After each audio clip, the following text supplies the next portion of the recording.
Hello everyone. Welcome to our Town Podcast series or ATPS as we like to call it. Every week on Friday, we feature art and design professionals who take us through their journey in this fascinating world of art. Make sure you follow us on Instagram, Facebook, and Spotify. And with that, let's continue with the show and dive deep into the ocean of art.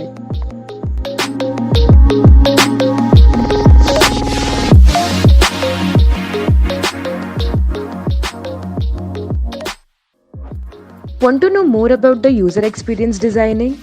Then this is the perfect place for you.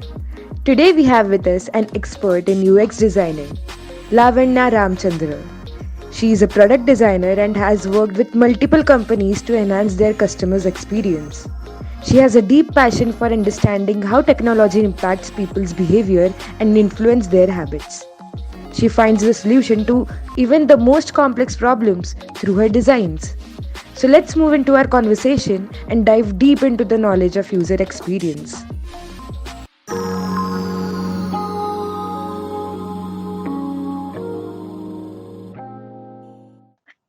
Hello, Lavanya. It's our pleasure to have you today. So, before we dive into our conversation about designing and art, I just want to ask you, how are you and how has lockdown treated you till now? Hi, Patensa. I'm doing good, and thanks for asking. Regarding the lockdown, it's kind of a mixed feelings. Productively happy, but yeah, in terms of well-being, it's kind of fluctuating, and I'm trying the best to balance it out. Yeah. So, I hope that you and your family is safe wherever you are and you are doing great. Yeah, So, thank you. yeah.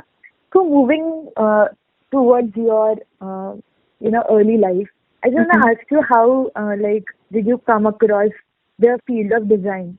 Because considering that you are an engineer first, you were an electrical engineer, right? So Yeah, how did yeah. you come across the whole designing field? Okay. So I did electronics engineering actually, to be precise. It was quite a roller coaster. I wasn't, very great at that core subject in my engineering days. I was just below the average, and I used to study just to qualify the exams and get a degree without any backlogs. So there wasn't a single subject that I found very curious to learn more about it. So during the final year, that is like, when the campus recruitment and all that happens, because most of the companies were related to software and the code related stuff, and they were not very fascinating for me. And I started to question myself, like, what am I going to do in this company? I'm like, it caused me worries because I wasn't performing well in my exam also, and joining the company also, I'm not sure I will be good at that. Because they are also going to pay for me for the job I'm going to do, and at the end it's going to be a loss for them, right? And in terms of electronics, it's a bit more sensitive area. So what I did is like I started to list out my interest. So I was particularly interested in arts and creating stuff like in Photoshop, like posters for symposiums and all those kind of thing. I was doing it. So when I was listing out my interest, I just took out something that I found to myself carried away, like while doing it. That's when I was exploring into the design part, like, from here, how we can take forward, like with the respect to art and engineering, what is it that comes out of design. So that's how actually I entered into the design part of world. Great. So I guess many people can relate to your story. When you decided, like it's really important that in the process of engineering, you finally decided that you wanted to go into designing, right? Mm-hmm. And then you did a master's in engineering, in designing. So you must have exposed to a lot of fields in designing, right? So Right. why product designing or UX, caught your Right. attention the most? Yeah, that's an interesting question. So the thing is, like, when I was listing out, there were a lot of design. So the first thing that I could think of was the animation design. So there was a particular vacancy position in IDC Bombay on animation design. So I started from there because why I shortlisted is like I enjoy watching a lot of movies, especially in terms of Pixar movies and Disney movies. So I thought I could try it out there. But eventually, there were also a question of I'm going to lose all my engineering thing. Like 4 years I have studied, and I do not wanted to waste that 4 years also. So I was looking out for something that go hand on hand with engineering part. So that's when I listed out the three major things. One is the vehicle design, the vehicle and mobility design, and the second one is the product design, and third one is the industrial design. So then when I was looking into it, the automobile and the industrial were more specific to a particular industry. So the product design had it's more like a wider range of umbrella. Like it has consumer products, it has a digital products. So it had a lot of section in that because I know that I'm going to take into the design field, but I do not want to restrict it with in a single field. So product design was like a place where I could explore into a lot of industry. I can learn about a lot of industry. So that's how I shortlisted to product design. And during I gave feed exam. I wrote entrance exam for that because during that time, right, in Chennai especially, the design was very underrated. Not much were people aware of about the design, and there wasn't any design institute or any companies that would recruit me as a fresher for design. So I wanted to learn it properly, and I was also under the pressure of finding I have to do something immediately after the college. So that's how I happened to do join the design school. It's not a properly design school, I would say. It has MS degree, but they focus more on the engineering part. So 70% engineering and the 30% design part. But the thing is, I was able to work on the engineering with the design concept in my mind. So that was the best part out of it. So coming back to your question, so that's how I went to the product design. And in college, I focused on consumer products, especially more on towards on the innovation side. It's not about enhancing the experience of current products. It was more about how do we come up with the quick ideas and quickly come up with the prototypes. So that's how I was experimenting in my college time. Great. Very interesting. So, while learning the product designing, so what is exactly the process that goes into designing the UX of a product? Right. I'll just give a brief understanding about what UX is, and then I'll get into the process. So UX, the user experience, it is about making the user's interaction with the product the best it can be. The product here could be anything actually. It's not just about the digital product. It could be a physical product like a coffee maker, or a service like dining in a restaurant, or a digital product like booking flight ticket in our app. So it aims to attract people to the product they are interested in, and once they are there, it makes their interaction with the product as easy and fun as possible. So in short, it focuses on the utilities of the product, the ease of use, and the efficiency itself. So now moving on to the process. So there are a lot of frameworks that is available, standard frameworks like Stanford B School, the design thinking framework, and there is high-dose human-centered design framework, and there is double diamond model, etc. So you can pick any one of them to start with, but primarily a basic structure of a UX process involves 4 stages. So the first one is the user research stage, which it helps you to empathize with the users. Usually the deliverable here would be the survey insights or the user personas or the user journeys. This is the phase where you understand the problem more. This is one of the key things that I learned in the industrial rather than the academics. Because in academics, I was focused more on the prototyping and the quick prototyping, right? But when it comes to industry, there's going to be a lot of manpower involved and a lot of resources is involved, right? So you have to understand whether the problem exists and what is that problem, who we are targeting. So all this is answered during the research stage. Now moving on to the next stage is the design stage. So this is where, based on the insights that you have come up with, the problem statements that you have come up with, you will start prototyping here. So in terms of process, we call this as a wireframing or a skeleton structure. And then there we will come up with a quick, low fidelity prototype. So rather than investing a lot of time, you have a problem, you have some insights and assumptions, and then you're coming up with a quick prototype. Now the third stage is the testing stage. So now you have a set of assumptions in a form of a tangible product, right? Now you will test it with the end users. So when you test it with the end user, you will get a little bit more insights than the research phase. So there will be a certain feature enhancement, or there could be a certain feature addition, or it could be an accessibility also. Like, you primarily didn't target for 60 plus users, and when you gave this product, you got a little bit insight that, the 60 plus users cannot use it. So you take all those inputs and then you iterate your product. So once you did the iteration, then the implementation happens. So now you have a product that works well, and then now you're implementing it. And it could be a MVP, a first stage product or a beta version, and then you launch it, and then you continuously repeat the process. Again, you test it with the user and you iterate it. So this is the typical, UX process for any product development. That was really insightful, and that will really help our listeners to know UX designing more. So user experience has always been a very interesting field, and it can work very well in transforming the product entirely. So what are few things that one should keep in mind while improving the UX of a product?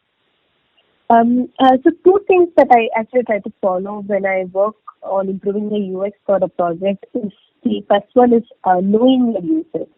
So this is the primary element for why we are conducting the user research during the UX process. You talk to your target audience by understanding their pain points, and you come up with the key personas. So the key personas is the place where helps you while you are designing the product. You have to keep those personas in your mind while you do it. When you do that, like let's say that you're designing a landing page for a website or a particular chat application. So you keep those personas in your mind, and when you do that, you will also cover the usability and accessibility part also. Let's say I have three personas. One is the youngster, like a college goer. And the second one is a housewife or a homemaker. And the third one is like, a retired officer. That's a fiction persona. Now, when I'm designing a chat application, I might be thinking about the third user. Like, the senior citizen might not use the application more prominently. So then what should I make it better for him to use it? So maybe like instead of chat application, I could give a predefined call to action so that you don't have to type on it. So this kind of elements you will try to focus on the design. So always whenever you start designing it, you keep the user personas in your mind. List out the personas that you're designing for, and then you start doing it. When you do that, you will cover a lot of usability and accessibility part, which is the primary element of any product while doing it. Then the second thing is feedback.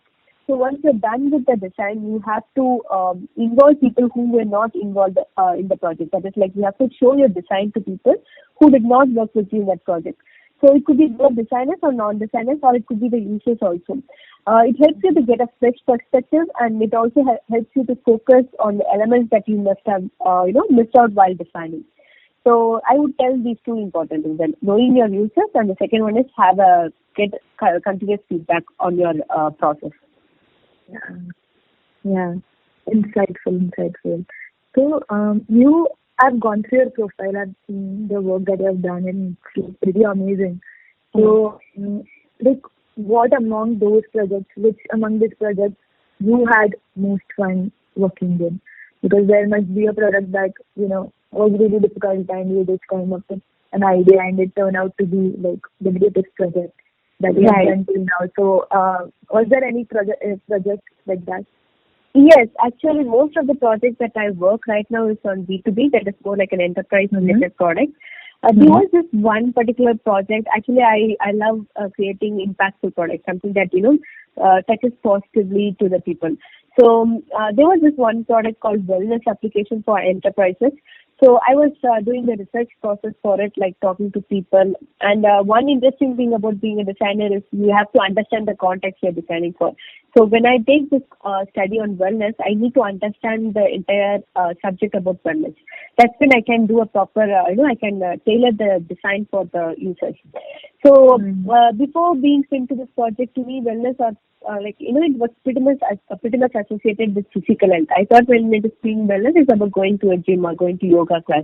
So this is how I was taking it. But when I was doing the preliminary stage of user research, that is talking to the users, there were a lot of interesting insights I got, ranging from mental, emotional well-being, financial stress, how it causes, how it impacts the well-being, the ergonomic posture, because I was designing for enterprise, right? So there were a lot of factors, like, people were going for night shifts because for the financial stress they had, and that was falling their mental health as well as their work-life balance.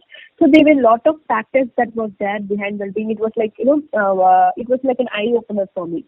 to address and engage the user to engage with our solution, I also got exposed to another division of design. That is like because I can't typically design a product and make the users to use unless there should be a behavior change in your design in your product that makes some impact in them, like make them to change their habit and follow that thing.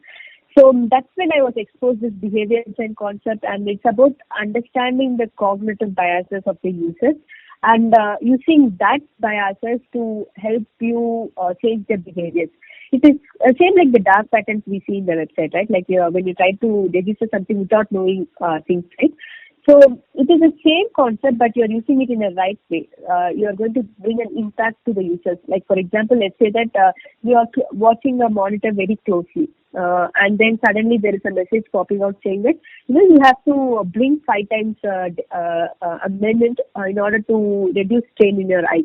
When I see that kind of message, indirectly I started to do that kind of activities.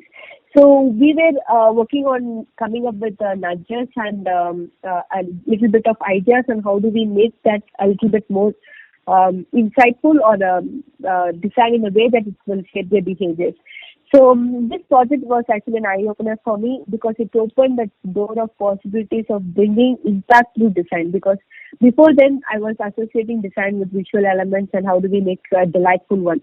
But when I was into this project, I focused more on the users. I was like very empathetic with the users, and I was like very conscious about what I was designing because that's going to be impactful for them. So this was like an eye-opening for me, and ever since that I started working with this project, I was learning more about behavior design part because that was very simply fascinating, right? So, and also it helped me personally also to cope up with my wellness because I was working on this and I came to know I was doing a lot of things without my knowledge, and that helped me to understand how to cope up with a lot of wellness impacting factors also. Yeah, yeah, amazing. So, like when you work on so many projects, like a time is coming when you just don't know, maybe you just don't know what else to apply. Right. Happens sometimes that you can't come up with ideas because maybe you're just facing some kind of a block. So Right. in such kind of times, or maybe even when you are not facing a block and you just want to come up with a new idea. So Right. from where do you find inspiration for designing? So basically, I don't specifically sit and spend time for inspiration. It is like around me, like it could be in nature, a product that you are interacting with, or it could be a conversation with your friend. All you have to do is to be consciously aware what is happening around you, and then you'll get a lot of ideas. So what I basically do is I'll have a notebook always with me. So before when I was commuting, I used to have a short notebook with me, and now I exactly have a note-taking app also whenever possible. So it's just like when I'm like stuck with a problem, and then the problem will always stay in my mind. And when I just be conscious about when I was talking with the users, or like when I'm talking with my family and friends, I'll get the ideas all of a sudden. So all you have to do is just be conscious about it. It's always around the surroundings. But if you go and sit, for example, looking at the blog or looking at a particular inspiration portal, it won't come out because you are specifically looking for it. And most of the good ideas comes accidentally. It just like suddenly happens when you're interacting with a friend, like you're talking about something, and suddenly you get the idea. So when you get that idea, just note it down immediately. So have the habit of carrying a notebook with you. That is really helpful because you might not know when you get an idea, and you just have to write it down. I have also done like a lot of experimental projects outside my workplace. So suddenly I'll be like walking in a park and I'll be thinking about, why can't we, design an application on a plant growing app, like, use AR, VR to see how a plant is being grown in a small space. So suddenly you get it out when you're in that context and environment. So it's good to have a notepad with you, or it could be a note-taking application also. Whenever you get, you just write it down there. Yeah, and that is a really, really nice catch. So, what, according to you, are there some products or some companies that have set a really good example in brand development in UX designing? I don't have any specific brands or products in my mind, but I'm a huge fan of D-Trans. D-Trans is an industrial designer based out of Germany. He's retired now. but he was like very famous during the 80s and 90s. He has formulated principles of good design, and his product has expressed accessibility and minimalism to a whole new level. And the experience towards the product is also great. So I think few brands like Apple is following Ram's principles in their making of good design in their products. So I would say like I just follow the brands that follows Dieter Ram's 10 principles. Okay. So, like now that you said that you like the designs of those companies, so like what is it that makes a design good? Like what according to you is like few things that you see, and when you see those in correct place, you are like, okay, so this design is like really really good. So what makes a really good design? For me, it's the sustainability part, like how long the design is going to withstand. So something that's going to be having a very shelf life period or something in that way, I find that is not useful because there's always a product that's going to replace that one, right? So I would say it depends on the sustainability. And also, there is another concept called minimalism, that is like a less but better, not giving the lot of choices to the users. Like you can upload photo, you can comment on the photo, you can like the photos. So instead of giving too much of choice overload on the user, you have to keep it very less. So many people like find this a little bit controversy on Apple's having one port, right? That is subjective towards the same, having a less, but it also makes it work. If you want, you can just get it out the one, but that's the primary functionality, right? So I would always stick with less but better. Then that's what these two is the one that I find it, okay, that's very insightful. And the third one is about the innovation in it. That is like, what is it it's trying to solve? So is it going to be accessible for everyone? So accessibility is another thing, because it should be as inclusive as possible, right? So let's say that, this particular device cannot be used by the particular segment of people, means then it is not for those people, right? It's just targeting a niche audience or just targeting a particular audience.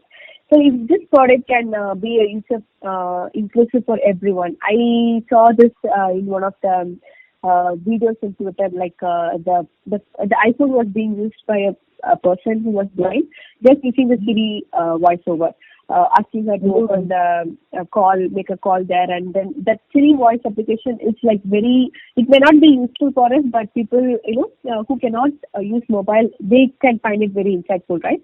So this is how it makes it a very better experience and good design. Like anyone can come and use the product. Yeah. Great. So, like UX or a product designing has been there since a while, right? Yeah. Since the design of started. But the term UX or the user experience has made rounds since like in the recent years only. Yeah. Right? Otherwise, before that, the user experience, the whole thing wasn't like a thing. Right. So it was existing. So right now people are getting aware about UX designing, which is a very good thing. And like over the years it has developed. So what do you think that what is going to be the future of UX designing? Like, do you think there's any big thing that can come up in the UX or brand designing anytime soon? Maybe in future, anything that you feel might come? Yeah, actually, right now, this pandemic has actually spoken about how most of the systems that we interact in our daily life, like related to healthcare, the transportation, and other public services, has failed at the time of crisis, right? We even saw that developed nations like European countries are struggling to get through this pandemic. So I feel that designing a sustainable system and product is the need of the hour. And I think it's the responsibility of every designer, not just the UX designer, or it's like every designer that they focus in designing the mindful products. We need more products that bring social innovation, that that is inclusive enough to bring impact to the users. It should include features that distills out false information. Like there are lots of false information was passing around during the pandemic. Like if you throw the turmeric water inside the home, the COVID will not come. So there were a lot of such false information running through in the WhatsApp, right? So, how as a UX designers and designers, how do we distill out such information and manipulation, and how do we have that inclusivity in mind? So, these are all the factors that I see the future of design in. Like, it's not just about coming up with another Facebook type of application or another chat application, but it's about how do we cope up with the pandemic in during a situation like this. How do we create an impactful product? So, in short, my opinion is that the aperture has been opened more widely to explore solving lots of problems across the wide range of social issues. Yeah. Now that you have mentioned this topic, so is there any change that you have observed in the design sector due to the emergence of pandemic that has occurred in this year? Oh, yes, a lot of changes are actually happening. So in the dark side, the essential element of design is being collaborative, right? So during pre-pandemic, we used to engage with visitors, managers, or they all sit across the table, and we just get the inputs whenever we want, and we just go there and ask how it's been done, and then it gets cleared out. Now it's all been happening in virtual, and we have to schedule a calendar with them to have a conversation, a simple doubt conversation. Also, it's like taking a lot of time to do it. So even when we conduct user research, at this time it's very difficult. You can't get a proper user data without having a face-to-face interaction. So which is a primary element in interviews. So in terms of process, we are still adapting to this in pandemic. But on the brighter side, actually there is a demand for digital products and innovation at this time, almost in all industries, not just digital part. There are a lot of other industries that is like looking for a lot of designers to enhance their products and experience. And there is a need in the market. So if at all you are looking for a job switch or landing into a designer position, actually this is the right time to upskill yourself and everyone start working on the portfolio at this stage itself. So that there are a lot of openings as far as I have seen, and it's a best time to get a job. So right now I'll just ask you some really quick questions, and you can give some quick tips on them, right? Right. Are you ready for that? Okay. Yeah. Sure. So the first question is, any website or application that has impressed you a lot in the recent days? I think I find the Arogya Sedu app is there, right? So that was little bit useful because I was checking that to see how many COVID related patients was there. I find that there were a lot of tips also was going around in that application, like in terms of alerting the users and what is it happening, how you can be precautious. So I think that there are a lot of users also using that application. I think in terms of experience wise as well as the information wise, and in terms of accessibility also, I saw my father using that application. So I think I would say that particular app. Okay. So the next question is best practice that you follow as a designer. Best practice. So like I said, when I work on a design part, I always keep the research data in my hand. So that because I can define my design there, because because I involve with engaging with a lot of stakeholders and clients, right? So I can't simply go and sell a design, tell a design that this is what I've come up with the problem. So instead of that, I would tell why I have designed in that way, related to the research data I have done. So, for example, that's why user research is an important part, and you always have to do it. If you do not have that data, you cannot sell your designs at all. So, I just compare with the research data and say that because of this, I have used this element over here. Because I have this persona, I have designed it in this way. I have used this color test. So, that's how that's my practice of justifying my design. Okay. So, the third thing is a book that you want to recommend every designer, or any book that every designer should read. Okay, I would say to start with Design for Everyday Things, Don Norman's book. So that is the first book that I started reading related to product design. It talks about what is bad design and what is that what a bad design could cost you. and it also have a perfect examples how a good design has to be there, and a lot of rules are also have been mentioned there. So I would tell you to start with the design for everyday things. And second one would be the atomic habits. So atomic habits is about like if you're designing an impactful product or anything, you can see atomic habits is about how you can change your habits through environment. So you can get a lot of inspiration from that, and when you do a design, you can think about it, you can relate it with that particular book. So I would say these two books. Okay, great. So the last question is that name of any two essential traits of a successful designer, according to you. Okay. So the first one would be the having an open mindset, that is like willing to learn everything and also unlearn certain things. So when you start as a designer, you will have something in your mind. In example with me, I always thought design is visually pleasing product. Like if a product is very visually good, or if a product is something that is not there in the market, then it's going to be the successful product. So it took me a lot of days and years for me to unlearn that concept, and then I came to a stage that I understood that design is about solving the problem and solving the right problem. And yeah, I might not know after 5 years that context also will change. So you should always have this mindset of learning new things and unlearning things. So this one, having an open mindset. And the second one is about getting constructive feedback, because since being a designer, you will get a lot of feedback and everything will be related to your visual elements. So it's common that you get pissed off when someone, someone who have no context on design will come and comment to you, hey, I don't like this color. Hey, I don't like, this thing. So second thing that you have to remember is that you have to justify your design with the research data. If you find that what they have given is like valid, then try to take that one. But if you do not have a justification of your design, you have to take that what other person have done. But if you have, you can justify yourself that this works well. So I would say this second one, the constructive feedback. I think if these two is there, I think we might go very well with the industry. Great. They went pretty well.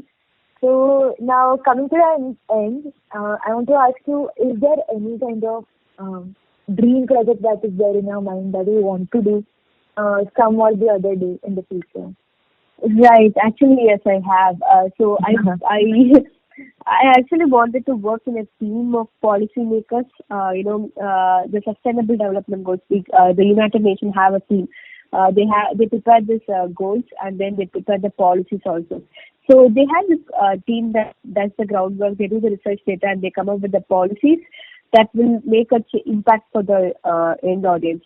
So I wanted to work on a cross-functional team on addressing solving a social problem. That could be a hunger problem, or it could be a sanitation problem. So I wanted to work in that team, understand what is the pain areas, why is it happening, and then come up with a solution. So that is my dream project, to work in that thing. Yeah, that's great, and I hope that you are able to fulfill your dream.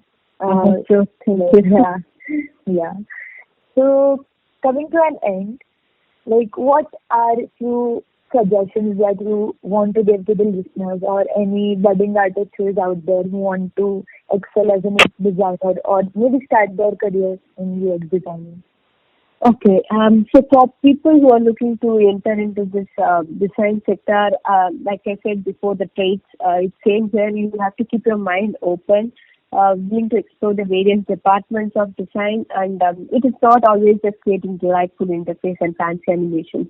Ask yourself and others why you are doing this. Question yourself that what is it that you're trying to solve. Instead of designing blindly whatever they're asking for. This is something, as a fresher, we always make this mistake. Suddenly one person will come and ask you to do a website design, and we'll be excited, we got a first project and we are going to do that.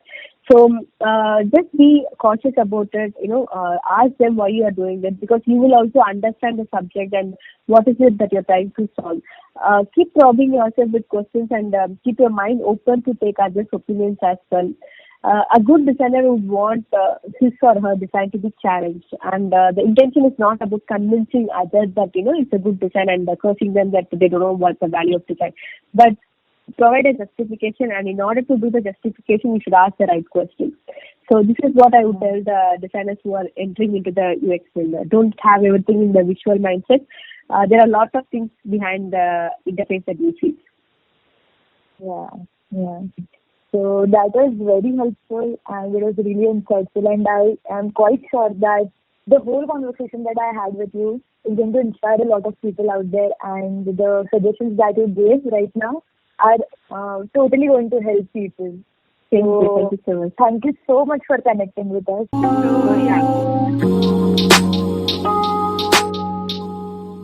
Hope you liked our show. You can give your valuable feedback and suggestion of speakers you would like us to host next by writing us on www.artdown.store. Stay tuned to our channel as we are going to come up with brand new episodes every week on Friday. Don't forget to follow us on Instagram, Facebook and Spotify. See you soon.